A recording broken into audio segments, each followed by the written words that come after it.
কিছু নারী আছে বিধবা, রাষ্ট্রের কাছে তার হক আছে। ভাই আমার খুব মনোযোগ দিয়ে কথা শুনবেন। কিছু মানুষ আছে একবারে দরিদ্র, যারা টাকার অভাবে চিকিৎসা করতে পারে না। আর ধনী যারা আছে তারা ভালো ভালো হসপিটালে তাদের চিকিৎসা হয়, কিন্তু গরিব মানুষের কোনো চিকিৎসা হয় না। কথা ঠিক আছে না? ধনী মানুষের চিকিৎসা হবে কি আর হবে? বড় হসপিটালের দামি হসপিটাল তাদের হবে। আচ্ছা বলেন তো, গরিব মানুষের পেটের ব্যথা ধনীর মানুষের পেটের ব্যথার মধ্যে কি কোনো তফাৎ আছে? গরিবের ডেঙ্গু ধনীর ডেঙ্গুর মধ্যে কি কোনো তফাৎ আছে? গরিবের প্যারালাইসিস ধনীর প্যারালাইসিসের মধ্যে কি কোনো তফাৎ আছে? গরিব যারা, মিসকিন যারা, অভাবী যারা, তাদের তো অধিকার আছে রাষ্ট্রে ভালো একটা উন্নত চিকিৎসা পাওয়ার। রাষ্ট্রের দায়িত্ব ছিল এই গরিব মানুষের ভালো চিকিৎসা দেওয়া। কিন্তু রাষ্ট্র যখন ব্যর্থ হয়, আল্লাহ রসুল বললেন, তখন আল্লাহর আকাশ থেকে গজব আসবে। হিসাব একবারে বড়। এই পথ শিশুদের দায়িত্ব ছিল রাষ্ট্রের। রাষ্ট্র তাকে নিয়ে পড়ালেখা করাবে, রাষ্ট্র তাকে নিয়ে খাবার দিবে, রাষ্ট্র তাকে বাসস্থান দিবে। একটা বোনের 2টা সন্তান রেখে স্বামী মারা গেল। এখন এই মহিলার মাও নাই, বাবাও নাই, এমনও মহিলা আছে ভাইও নাই, তার আশ্রয় কে দিবে? শ্বশুর বাড়ির লোকজন তাকে আশ্রয় দিতে চায় না। তখন এই মহিলার দায়িত্বটা কে নিবে? তখন এই মহিলার দায়িত্বটা নিবে রাষ্ট্র। রাষ্ট্র থেকে আলাদা ঘর নির্মাণ করে দিবে, বাড়ি নির্মাণ করে দিবে, এবং নিরাপদ স্থানে তার আবাস দিবে। তার বাচ্চাদের চিকিৎসা খরচ এই রাষ্ট্র দিবে।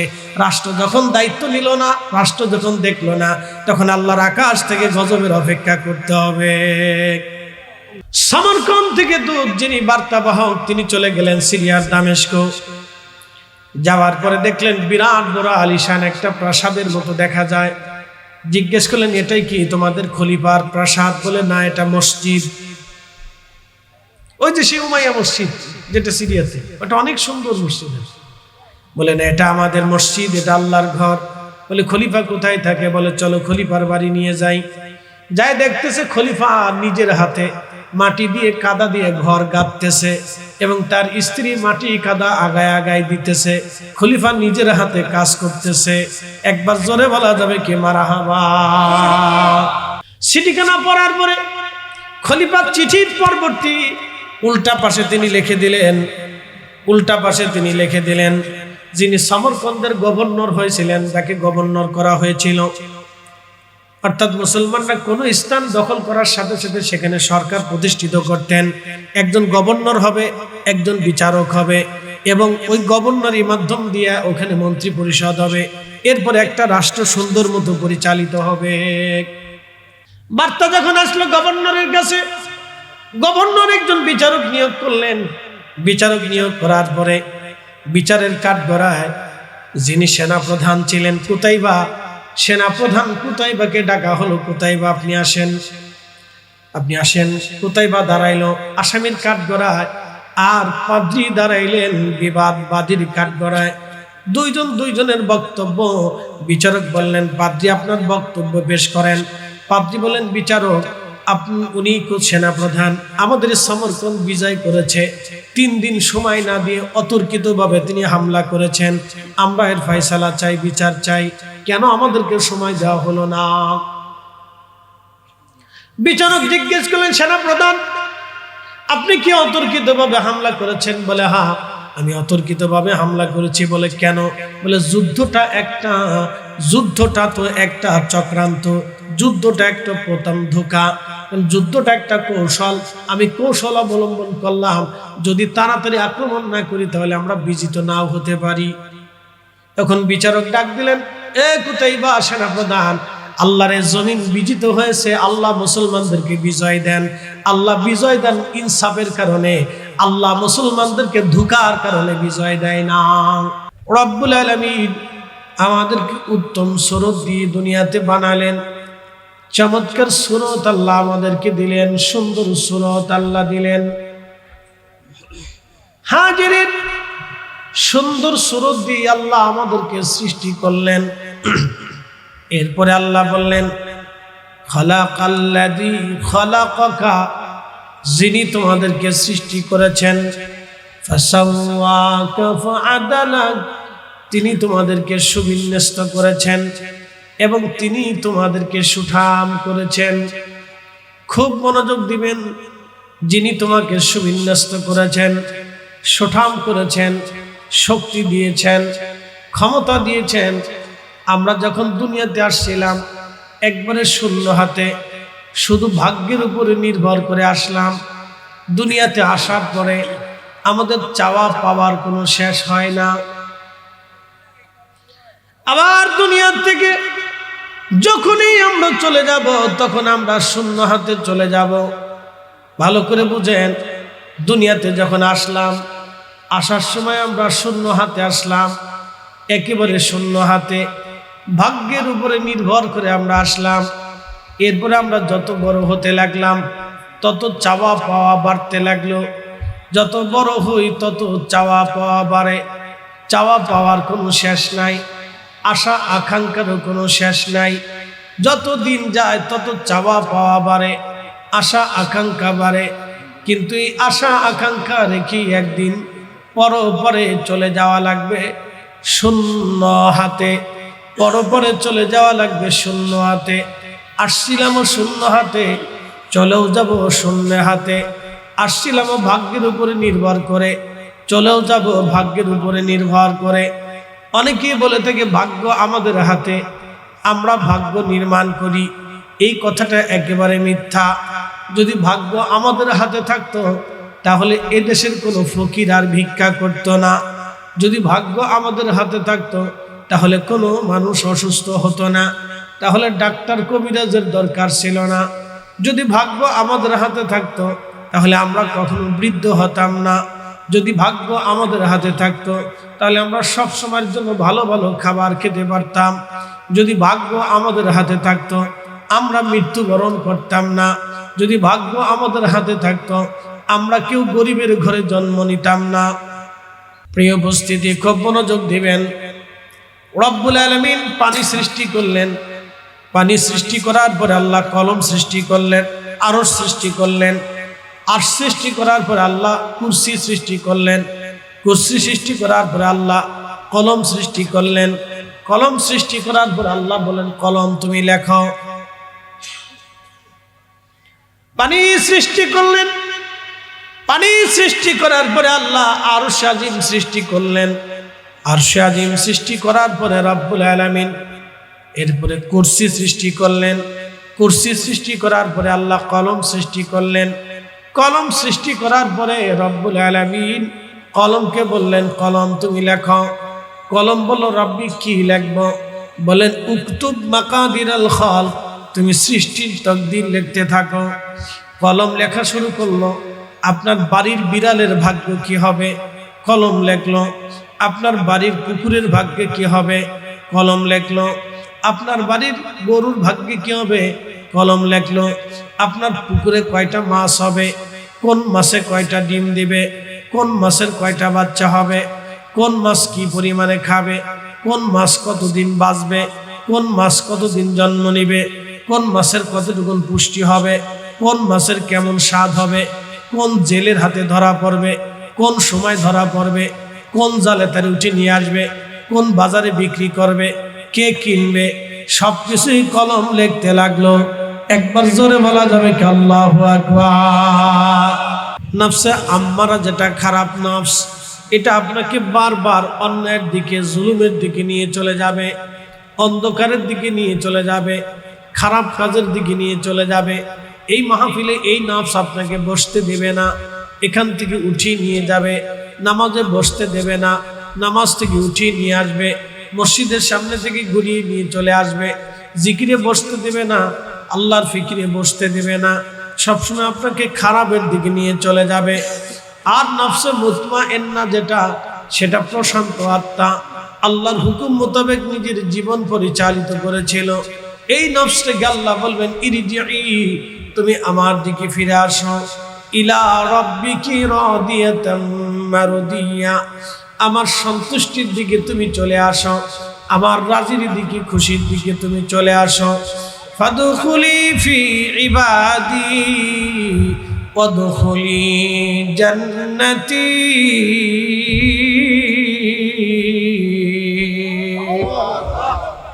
আল্লাহ বললেন, জান্নাত, আমি তোমাদের জন্য একটা আবাস নির্মাণ করেছি। এই দুনিয়ার যে আবাস দেখতেছেন এটাও একটা বাসস্থান। আল্লাহ আমাদের জন্য আরেকটা বাসস্থান বানিয়েছেন। এই বাসস্থানের নাম হলো জান্নাত। এই দুনিয়ার যেমন সত্য, মায়ের রেহেমের ভিতরে আমরা একটা বাসস্থানে ছিলাম, ওটা রেহেমের দুনিয়া বলা হয়। আমরা যেই দুনিয়াতে আসছি এটা আলমুর দুনিয়া, আর আলমুর রেহেম, রেহেমের জগৎ বলা হয়। মায়ের পেটের মধ্যে একটা জগতের মধ্যে ছিলাম, এটাও আমাদের জন্য একটা বাসস্থান। আমরা রুহের জগতে ছিলাম, ওইখানেও আল্লাহ আমাদেরকে বাসস্থানে রেখেছিলেন। সেই কথা আমাদের মনে নাই, মার রেহেমের কথা আমাদের মনে নাই, দুনিয়ার ছোট্টকালের কথা আমাদের মনে নাই।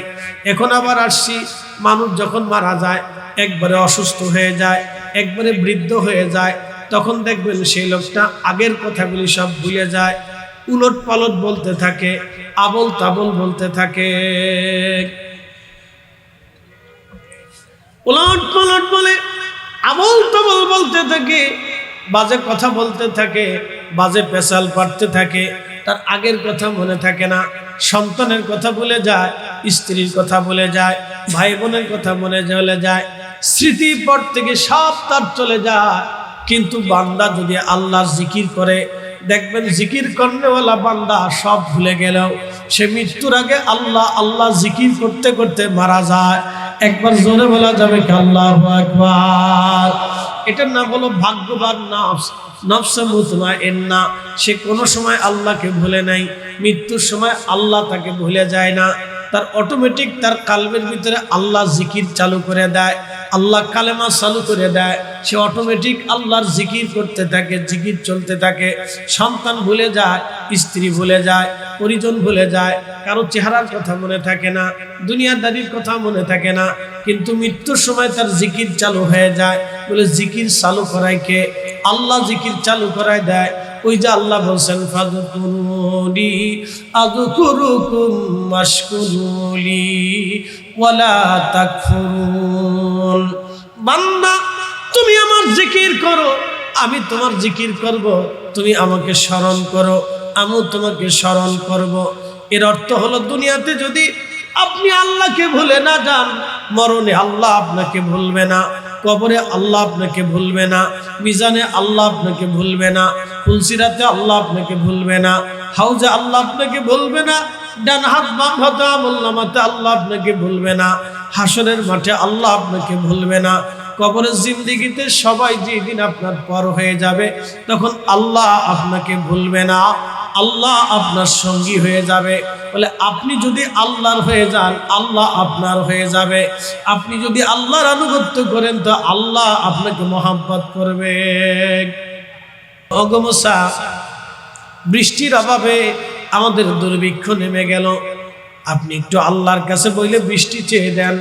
মুসা নবী বললেন, আমার উম্মতেরা রে, আমি তো বৃষ্টি চাবো, আসো তোমরাও আমার সাথে বৃষ্টি চাও, চলো আমরা সলাতুল ইস্তিসকার নামাজ পড়ি, এরপরে একসাথে বৃষ্টির জন্য কান্নাকাটি করি। হযরত মুসা নবী বৃষ্টির জন্য রবের কাছে সমস্ত উম্মত নিয়ে চলে গেলেন।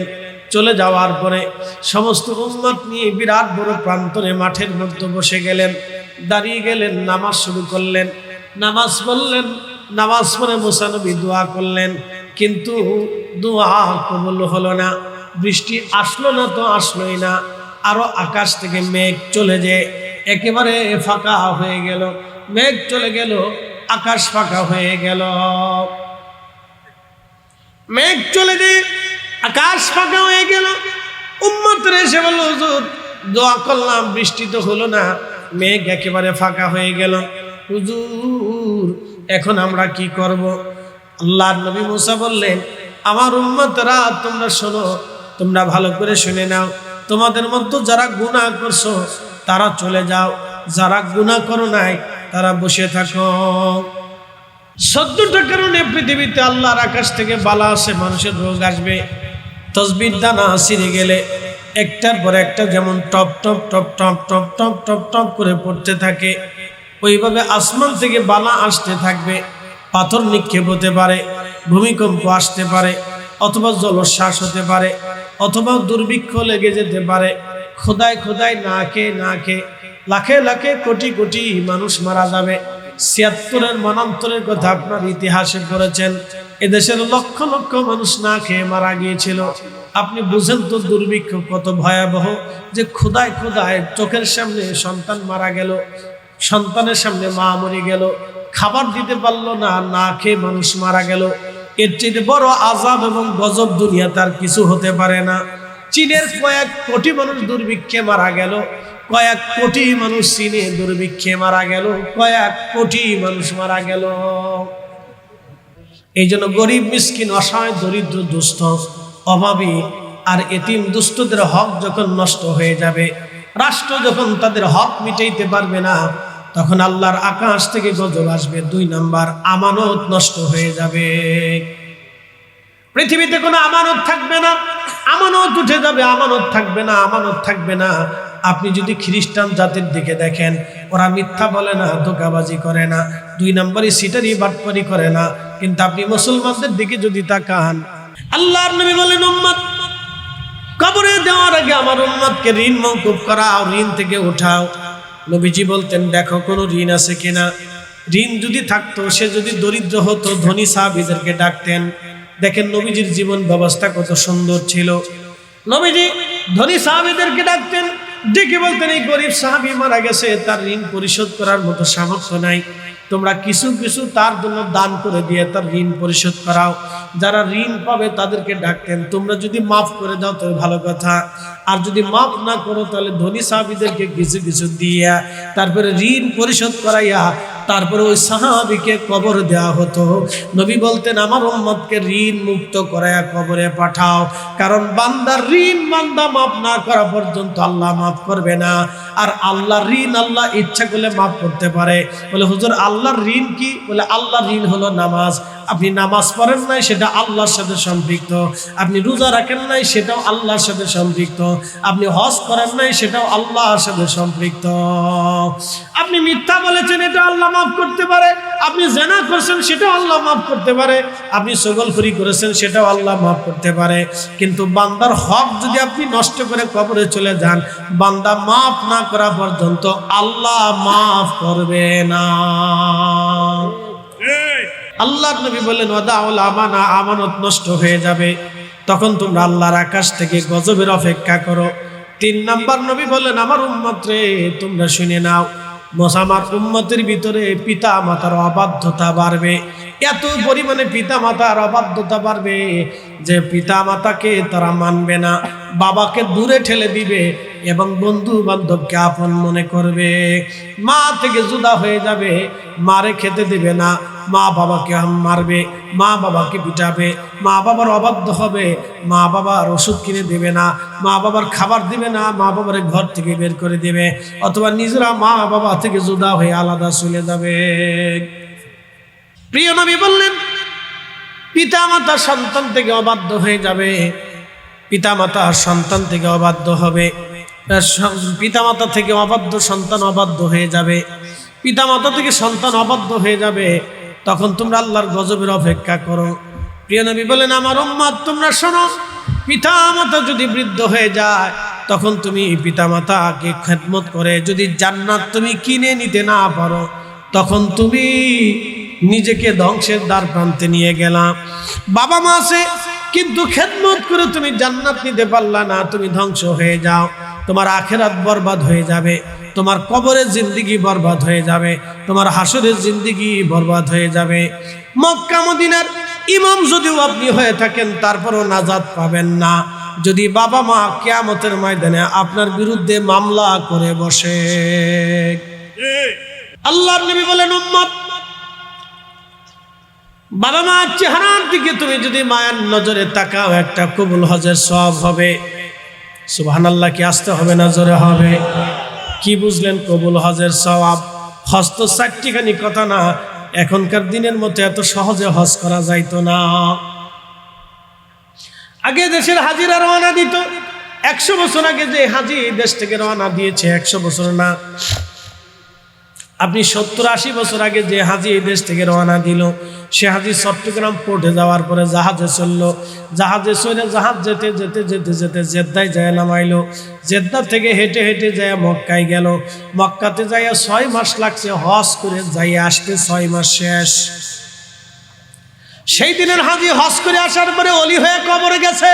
এখনকার হাজি হজ করে আসার পরে সুদ ছাড়ে না।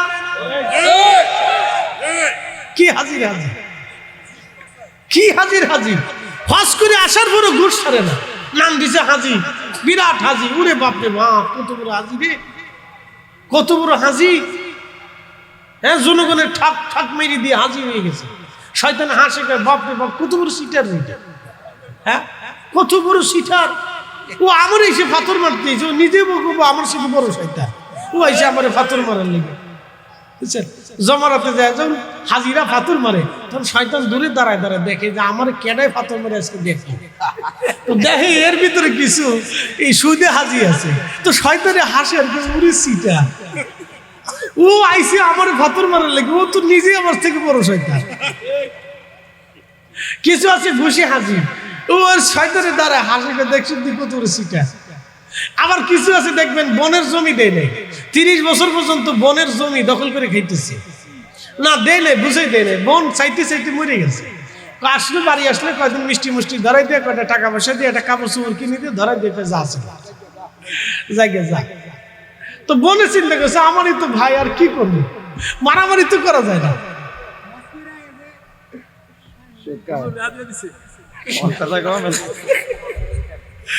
আচ্ছা ঠিক আছে, আবারও কম, আচ্ছা ঠিক আছে ঠিক আছে, আবারও কম, অসুবিধা নেই, এটাই বলতেছি।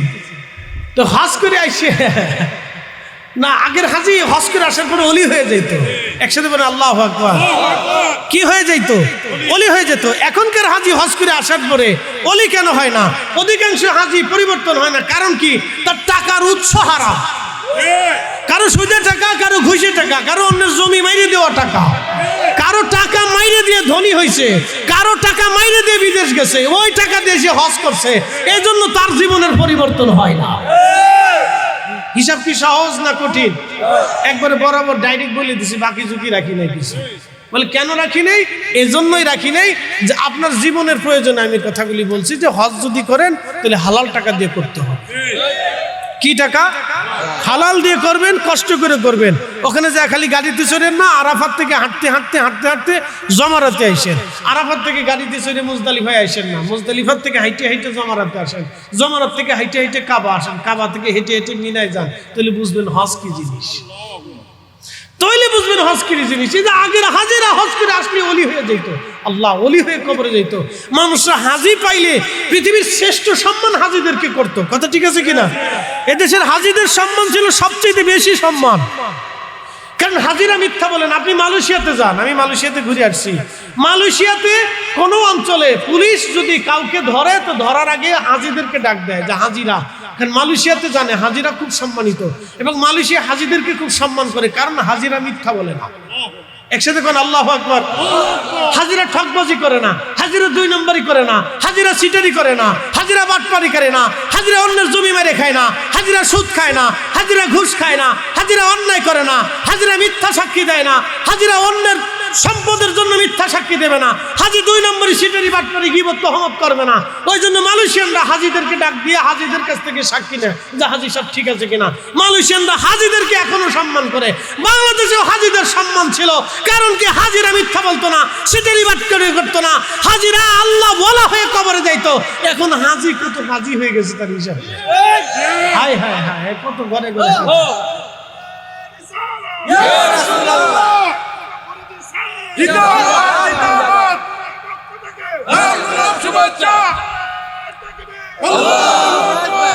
এই জন্য হালালের কোনো বিকল্প ভাই আমার। অনেক শক্ত শক্ত কথা বলছি, আল্লাহর রাস্তায় মাফ করবেন।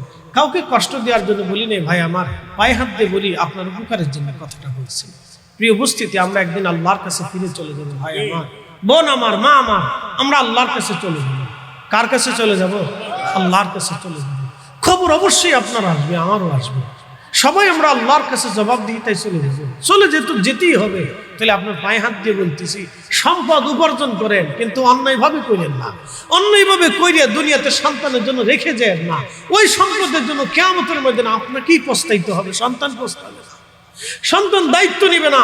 করোনা ভাইরাসে সময়ে আমার মসজিদের ইমাম সাহেব বললেন, হুজুর আমি তো হাউজিং মসজিদের খতিব, তো ধনী দরিদ্র সবই আছে, একজনের প্রচুর টাকার মালিক, শত শত কোটি টাকার মালিক, ছেলেটা বাপটা মরে গেল, 10 বার ফোন দিছে, গোসল টোসল করাইয়া জানাজা পড়াইয়া 10 বার ফোন দিছে, আপনি একটা বার আপনার বাবারে দেখে যান। ছেলেটা বলল, হুজুর আপনার কাজ সেরে ফেলেন, আব্বার করোনা হয়েছে, এখানে যেতে পারবো না। আহা, ইমাম সাহেব হুজুর বলল, হুজুর কত বড় আফসোস, 10টা বার ফোন দিলাম তাকে, 10 বারই সে কি কথা বলে। শুধু বললাম দূর থেকে একটা নজর আপনার আব্বাটাকে দেখে যান। ছেলেটা আসলো না, ছেলে আসলো না। এই জন্য সন্তানকে হারাম খাবার খাওয়াইয়া যদি বড় করেন, তাহলে ওই সন্তান আপনার 4 পয়সা কাজে লাগবে না, দুনিয়াতেও না, কবরেও না, হাসরেও না। আপনি যদি বুঝেন তাহলে বুঝে যান, যদি না বুঝেন তাহলে আমার আর কিছু করার নাই। বাবা আমার, বন্ধু আমার, দুনিয়াতে সন্তানের জন্য হারাম উপার্জন করে রেখে যে না, ধ্বংস হয়ে যাবেন আপনি নিজে ধ্বংস হবেন। ওই সন্তানের দিল শক্ত হয়ে যাবে, দিল শক্ত হয়ে যায়, সন্তান আপনাকে কোনোদিন সম্মান করবে না। সন্তান চিন্তা করবে, আমার আব্বা সুদ করেছিল, আমার আব্বা ঘুষ করেছিল, আমার আব্বা অন্যায় করত। কথা ঠিক আছে কিনা? এই মাইন্ডেড কিন্তু সন্তানের মগজে সবসময় কাজ করে, মাইন্ডেড কাজ করে। আপনি যদি একবার চুরি করে ধরা পড়েন, তাহলে সন্তানের মাইন্ডে কিন্তু জীবনের শেষ সময় পর্যন্ত মাইন্ডে কাজ করে, আমার আব্বা চুরি করে ধরা পড়ছিল। বুঝতে পারছেন? তা মাইন্ডে কাজ করে। আপনি যদি জেনা করেন, অন্য মেয়ের সাথে জেনা করে ধরা পড়েন, তো সন্তানের মাইন্ডে সারা জীবন কাজ করে, আমার আব্বা এই জেনা করতো, অকাম কুকাম করতো। মাইন্ডে কাজ করে, সবসময়ের জন্য কাজ করে। বুঝতে পারছেন? এই জন্য স্বামী স্ত্রী তালাক দিবেন না, তালাক হতে দিবেন না, ডিভোর্স হতে দিবেন না। হাজার চেষ্টা করে মিলাই দেওয়ার চেষ্টা করবেন, কারণ ডিভোর্স হয়ে গেলে ওই সন্তান সারা জীবন এই মাইন্ড নিয়ে বড় হইতে থাকে। আমার আব্বা আম্মা ঝগড়া করে ডিভোর্স হয়ে গেছে, সেই বেদনা দুঃখ কষ্ট নিয়ে সারা জীবন সে বড় হইতে থাকে এবং জীবনের শেষ সময় পর্যন্ত এইভাবে থাকতে থাকে। সে জীবনে বাপ মারে শ্রদ্ধা করে না। বুঝতে পারছেন? এই জন্য আপনাদের সন্তানের চিন্তা হলেও আপনাকে ভালো কাজ করতে হবে। আপনার সন্তানের দিকে তাকাই হলেও, পরবর্তী নসলের দিকে তাকাই হলেও আপনাকে ভালো কাজ করতে। ভাই আমি এর চেয়ে ভালো পরামর্শ আপনাকে দিতে পারবো না, এর চেয়ে সুন্দর পরামর্শ আমি দিতে পারবো না, এর চেয়ে ভালো পরামর্শ আমার কাছে নেই। আমি আপনাকে একবারে প্র্যাকটিক্যাল বুঝাই দিলাম যে এই কারণে আপনি ক্ষতিগ্রস্ত হবে। তো ভাই আমার, আমরা সুন্নি, আমাদের আকীদা সুন্নি। আহলে সুন্নাত ওয়াল জামাত কোন জামাত জানেন? এটা খাজা বাবা আজমিরের জামাত। আহলে সুন্নাত ওয়াল জামাত শাহজালালের জামাত। যেই জামাতের মুসলমানরা যাই নামাজ পানির উপর বিছাই দিয়েছে, যাই নামাজ পানিতে ডুবাই নাই, যেই নামাজের মুসলমানরা সিংহের খাঁচার ভিতরে নামাজ পড়েছে, সিংহ মাথা নিচু করে বসে থেকেছে, যেই জামাতের মুসলমানরা হাতের মাটি নিয়ে ধুরি নিক্ষেপ করেছে, শত শত মাইল দূরে ধুরি কাফেরদের হৃদয়ে আঘাত করেছে। একসাথে বলবেন আল্লাহু আকবার।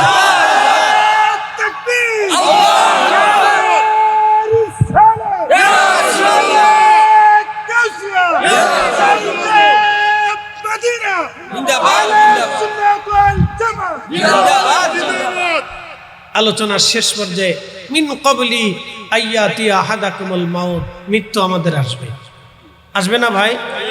আমরা চলে যাব না? আপনি যেটা খাচ্ছেন এটা আপনার, আমি চার যতটুকু খাইছি, আপনি পৃথিবীর দিকে যদি তাকান তো কোনো খুঁত খুঁজে পাবেন না। আল্লাহ বলেন, ফাবি আইয়ি আলাই রাব্বিকুমা তুকাজ্জিবান। হে মানুষ এবং জিন, তোমরা বলো আমি আল্লাহর কোন কোন নিয়ামতকে তুমি অস্বীকার করবে? তুমি বলো, বলেন তো আল্লাহর দেওয়া কোনো নিয়ামত আমাদের অস্বীকার করার কোনো সুযোগ আছে? কোনো সুযোগ নেই। এরপরে আমরা মানুষ আল্লাহ থেকে বিচ্যুত থাকি এবং রবের হুকুম থেকে আমরা দূরে থাকি, আল্লাহর জিকির থেকে আমরা গাফেল থাকি, মাহরুম থাকি, ফারেক হয়ে যাই। প্রিয় নবীজি আমাদেরকে বললেন, সাহাবীরা, ফাত্তাউ, তোমরা জিকিরের মজলিসে বসো এবং সেখানকার ফল ভক্ষণ করো। তো সাহাবী کرام বললেন, মা রিয়াদুল জান্নাহ ইয়া রাসূলুল্লাহ, বেহেশতের বাগান কি, ফল কি? নবীজি বললেন, হিয়া হিলাকুজ জিকির, যেই মজলিসে আল্লাহর জিকির হয় এটা আল্লাহর বেহেশতের বাগান। আর এখানে যেটা জিকির হয় সুবহানাল্লাহ, আলহামদুলিল্লাহ, আল্লাহু আকবার, লা ইলাহা ইল্লাল্লাহ, এগুলি হচ্ছে আল্লাহর পক্ষ থেকে বান্দাদের জন্য ফল। আপনি যত এই জিকির করবেন তত বেহেশতে আপনার জন্য আল্লাহ নিয়ামতকে প্রস্তুত করবেন, এটা আল্লাহর ওয়াদা। এখন আপনি প্রশ্ন করতে পারেন, হুজুর আমরা তো এগুলো দেখি না, আমরা তো এগুলো দেখি না, উপলব্ধি করি না, তো বিশ্বাস কেমনে করি? আসলে মূলত অধিকাংশ মানুষের আল্লাহর আখিরাতের প্রতি বিশ্বাসটা খুব কম। প্রশ্ন রাখবেন কেন? যদি বিশ্বাস কম না হতো তাহলে মানুষ অন্যায় করতে পারে না। যদি আখিরাতে বিশ্বাস কম না হতো তাহলে মসজিদের কাতার খালি থাকে না। আখিরাতের প্রতি বিশ্বাস কম থাকার কারণে মানুষ সিজদায় অনুগত হয় না। সে বিশ্বাস করে পরের চিন্তা পরে করে, কিন্তু আখিরাতের প্রতি 100% বিশ্বাস থাকে না, মানুষের বিশ্বাস করতে চায় না। কেন আখিরাতকে বিশ্বাস করবে না? বলে এটা দেখা যায় না, অনুধাবন করা যায় না, বুঝি না, এটা কি করে বিশ্বাস করে। এখন আপনাদেরকে প্রশ্ন করি, মায়ের রেহেমের মধ্যে যে আমরা ছিলাম, মায়ের রেহেমের মধ্যে যে আমরা ছিলাম, কোন অবস্থায় ছিলাম, কি খাইলাম, কি করছিলাম, এখন কি সেটা মনে আছে? আমরা যে মার রেহেমের মধ্যে ছিলাম এটা তো সত্য, এখানে তো কোনো সন্দেহ নেই যে আমরা মায়ের পেটের মধ্যে ছিলাম। আবার দুনিয়াতে আসলাম একবারে ছোট্টকালে, সেই শিশুকালে আপনি মার কোলে খেললেন, দুললেন, হাসলেন, কাঁদলেন, সেই কথা কি এখন মনে আছে? আপনি যে কাঁদলেন, হাসলেন, খেললেন, এটা তো সত্য। আপনি 10 বছর পর্যন্ত কি করেছেন আপনার এখন স্মরণে নেই, ভুলে গেছে, স্মৃতির পট থেকে সেটা উঠে চলে গেছে। তাহলে মার পেটের মধ্যে ছিলেন, এটা সত্য। দুনিয়াতে আসছেন, এটাও সত্য। আবার কবরে চলে যাবেন, সেটাও সত্য। প্রধান অতিথির আগমন, স্বাগতম, ডাক্তার মাহমুদ শহীদুল্লাহ সাহেবের আগমন, আহলান সাহলান। দুলালপুরের পক্ষ থেকে, মাদ্রাসার পক্ষ থেকে, মাহফিল কমিটির পক্ষ থেকে, যাকে আমাদের সম্মানিত প্রধান অতিথি ডক্টর মোহাম্মদ শহীদুল্লাহ সাহেব, উপজেলা স্বাস্থ্য কমপ্লেক্সের সম্মানিত আবাসিক মেডিকেল অফিসার, ভালো আছে। আমরা সকলে বলি আলহামদুলিল্লাহ। আমরা দূরে যারা আছি সবাই কাছে চলে আসি। আমাদের সম্মানিত সভাপতি মহোদয় আসছেন, আসেন। আমরা যারা দূরে আছি সবাই চলে আসি, বাইরে যারা আছি তারাও চলে আসি, সময় নষ্ট না করি, ভিতরে এসে বসি, কথা শুনি ইনশাআল্লাহ। একটু দূরে শুয়ে পড়েন, আল্লাহুম্মা সাল্লি আলা সাইয়্যিদিনা মাওলানা মুহাম্মাদ ওয়া আলা আলি সাইয়্যিদিনা মাওলানা মুহাম্মাদ। তুমি আল্লাহর প্যারা হাবিব, তোমার তুলনা নাই কেউ আর, তোমার মতো আকাশ ভ্রমণ করেনি কোন পয়গম্বর। আল্লাহুম্মা সাল্লি আলা মাওলানা মুহাম্মাদ ওয়া আলা আলি সাইয়্যিদিনা।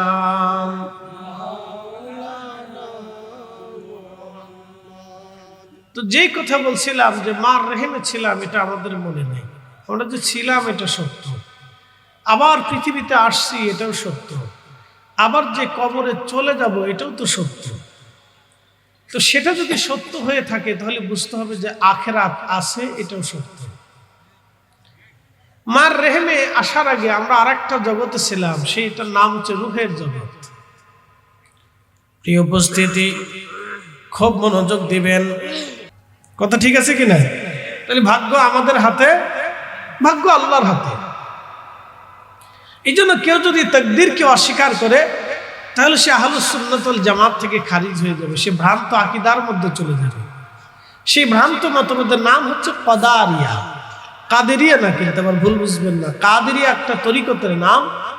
আর যারা তাকদীরকে অস্বীকার করতো তাদেরকে বলা হতো কদারিয়া। এই একটা ফেরকা পৃথিবীতে ছিল, তারা তাকদীরকে অস্বীকার করে বিভিন্ন আঙ্গিকে এখনো কিছু মানুষ এই ধরনের কথাবার্তা বলে থাকে, তাকদীরকে অস্বীকার করে থাকে। মনে রাখবেন, ভাগ্য আমাদের হাতে নাই, ভাগ্য আল্লাহর হাতে। আমি কি করব না করব, কি হবে না হবে, সব রব্বুল আলামিন আমাদেরকে লিখে দেন, আমাদের হাতে কিছু নাই। আপনি এখানে আসছেন, এটাও আপনার ভাগ্য। আবার একই টাইমে দেখবেন কিছু মানুষ মন্দিরেও আছে, কি কথা ঠিক আছে না? একই টাইমে কিছু মানুষ প্যাগোডাতে আছে, কিছু মানুষ গুরুদুয়ারাতে আছে, কিছু মানুষ চার্চে আছে, একই সময়ে কিছু মানুষ গির্জাতে আছে।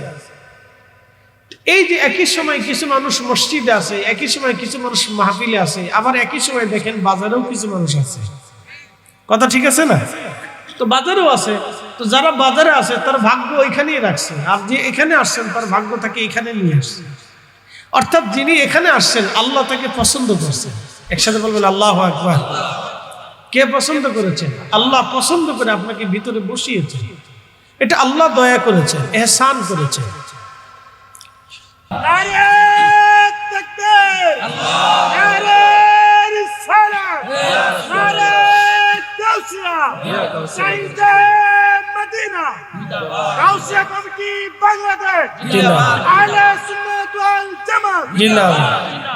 তাকদীর কি আমাদের হাতে না আল্লাহর হাতে? আমাদের হাতে কিছু আছে? কিচ্ছু নেই। আমাদের হাতে যদি থাকতো তাহলে বাবাজির চুল পাকতো না। কথা ঠিক আছে কিনা? তাহলে চুল কাঁচাই থাকতো।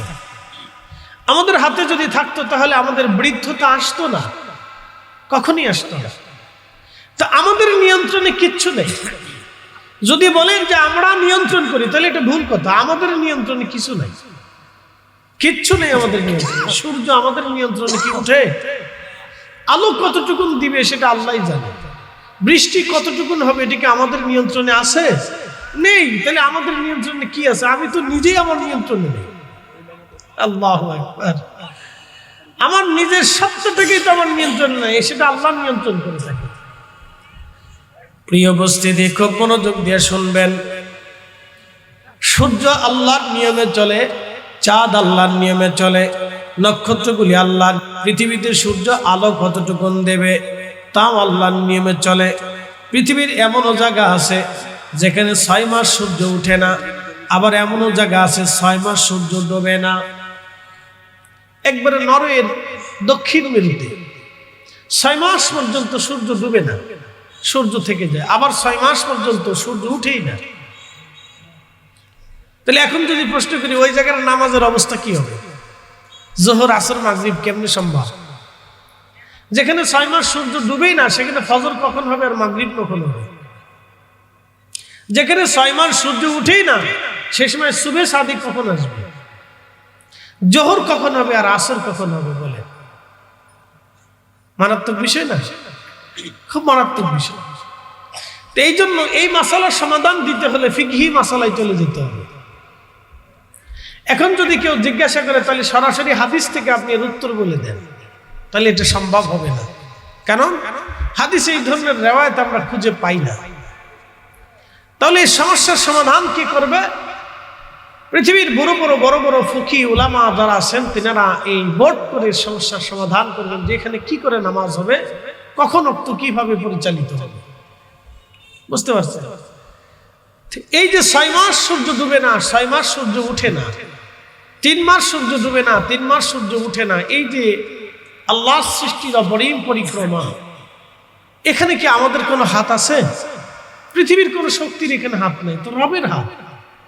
পৃথিবী আমাদের নিয়ন্ত্রণে চলে না। আল্লাহি বিল্লাহি তাল্লাহি সৃষ্টি, এখানে আমাদের কোনো কর্তৃত্ব নেই, সব কর্তৃত্ব আল্লাহ। আমরা মাঝে মধ্যে কিছু কিছু সময় জালেম হয়ে যাই।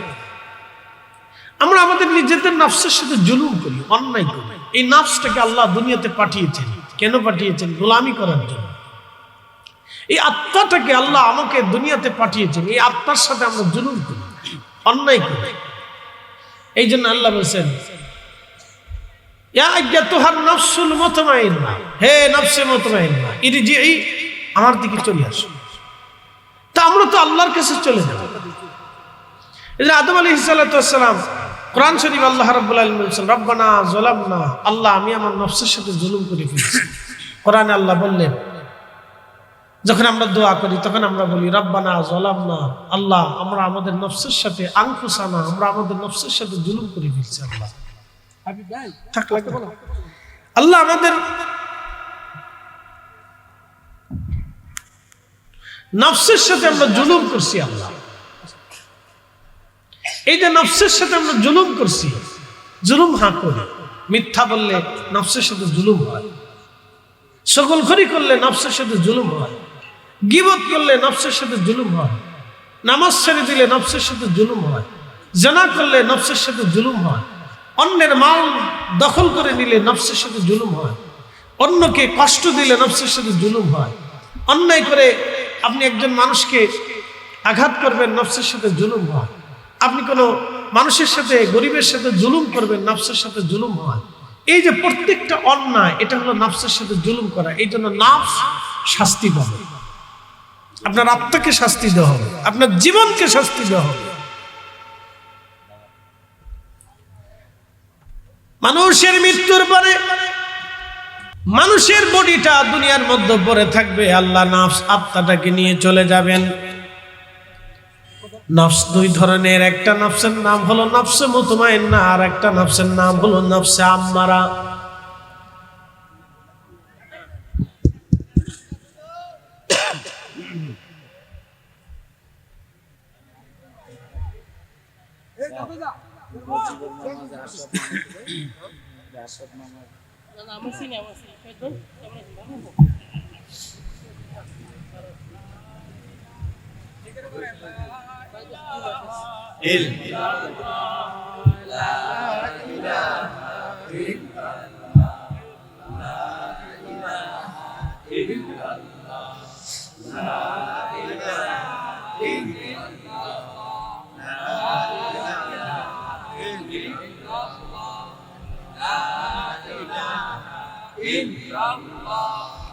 লা ইলাহা ইল্লাল্লাহ, লা ইলাহা ইল্লাল্লাহ, লা ইলাহা ইল্লাল্লাহ, লা ইলাহা,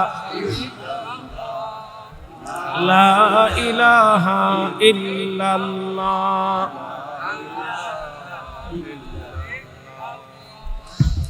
লা ইলাহা ইল্লাল্লাহ, লা ইলাহা ইল্লাল্লাহ, লা ইলাহা ইল্লাল্লাহ, লা ইলাহা ইল্লাল্লাহ, লা ইলাহা ইল্লাল্লাহ, লা ইলাহা, লা ইলাহা ইল্লাল্লাহ, লা ইলাহা ইল্লাল্লাহ। আল্লাহুম্মা সাল্লি আলা সাইয়্যিদিনা মাওলানা মুহাম্মদ ওয়া আলা আলি সাইয়্যিদিনা মাওলানা।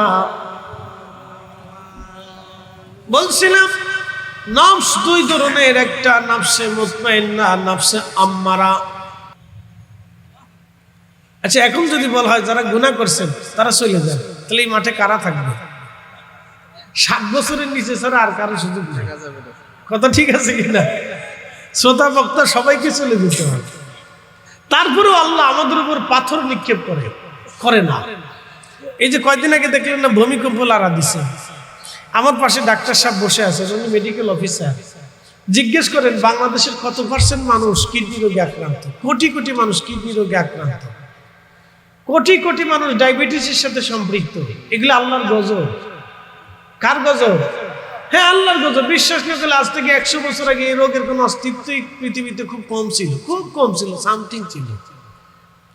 ঘরে ঘরে ডায়াবেটিস, ঘরে ঘরে প্রেশারের রোগী। এখানে যারা আছেন দেখবেন অনেকেই চেক করলে প্রেশারের রোগী আছে, অনেকেই প্রেশারের রোগী। ডায়াবেটিসের সাথে সম্পৃক্ত, কিডনির সাথে সম্পৃক্ত, লিভারের সাথে সম্পৃক্ত, এরা অনেকেই অসুস্থ হয়ে পড়ছে, বড় ধরনের রোগে আক্রান্ত, ক্যান্সার হয়ে যাচ্ছে, মুহূর্তের ভিতরে ক্যান্সার হয়ে যাচ্ছে, জটিল জটিল রোগে এদেশের মানুষ আক্রান্ত হচ্ছে। বলে কারণ কি জানেন? 14টা কারণে আল্লাহর আকাশ থেকে এই ধরনের বালা পৃথিবীতে নিক্ষিপ্ত হয়। 14 কারণে কঠিন কঠিন বালা হয়। আল্লাহ রসুল বলছেন আল্লাহ রাগান্বিত হয়ে আকাশ থেকে পাথরও নিক্ষেপ করতে পারে, রাগান্বিত হয়ে পাথর নিক্ষেপ করতে পারে, অথবা মাটির নিচ থেকে অগ্নি বের করে আল্লাহ জাতিকে ধ্বংস করে দিতে পারে। এরকম বহু জাতি আছে পৃথিবীতে, বহু জনপদ আল্লাহ মাটির নিচের থেকে আগুন বের করে দিয়ে পুরা জনপদটাকে ধ্বংস করে দিচ্ছে মুহূর্তের ভিতরে।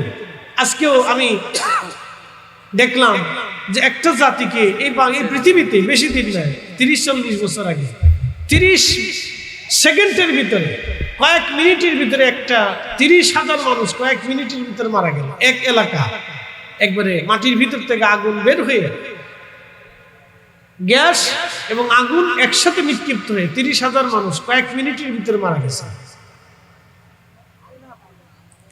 এই যে এগুলি আসে, কেন আসে? আল্লাহর গজব, আল্লাহ আমাদেরকে দেখায়। এই যে ভূমিকম্প হলো, সারা এলাকায় একসাথে লড়া দিল, একসাথে আল্লাহ ভূমিকম্প দিছে। এটা আল্লাহ শক্তি জানান দিয়ে দিল, এ মানুষ, জমিনের মালিক তোমরা না, জমিনের মালিক আমি আল্লাহ। কথা ঠিক আছে কিনা? জমিনের মালিক কে? আল্লাহ। আমরা নিজেরা মাঝে মধ্যে ফারাফারি করি, কারাকারি করি, গুতাগুতি করি। বাপ মরে যাওয়ার সাথে কবর দিয়ে আসার পরে ভাই বেরাদাররা চোখ মুছে আর চিন্তা করে, বাবা কি রেখে গেল, কোন জায়গায় কি রাখছে।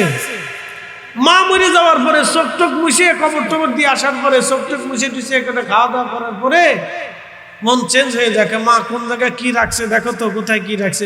বিবি সাহেবরে বলে, মা কোথায় কি রাখছে দেখো, কোন জায়গায় কি আছে মা, খুঁজে দেখো কি পরিমাণে আছে। ভাগ বাটোয়ারায় চিন্তা হয়ে যায়, বুঝতে পারছেন? আপনার চিন্তায় কেউ নেই, আমার চিন্তাও কেউ নেই, সব আপনি মরে যাবেন, সবার বেলা একই অবস্থা হবে, সবাই ভাগের চিন্তা করবে। এই জন্য আল্লাহ রসুল বলছেন, তুমি যেটা মরে যাওয়ার পরে যেটা থেকে যায়, এখানে তোমার আর কোনো অধিকারই নাই, এখানে সব ওয়ারিসরা নিয়ে যাবে, ওয়ারিসরা নিয়ে যাবে। এখানে আমাদের কিচ্ছু নেই, সব ওয়ারিস। এই উপস্থিতি খুব মনোযোগ দিয়ে কথা শুনবেন ভাই আমার।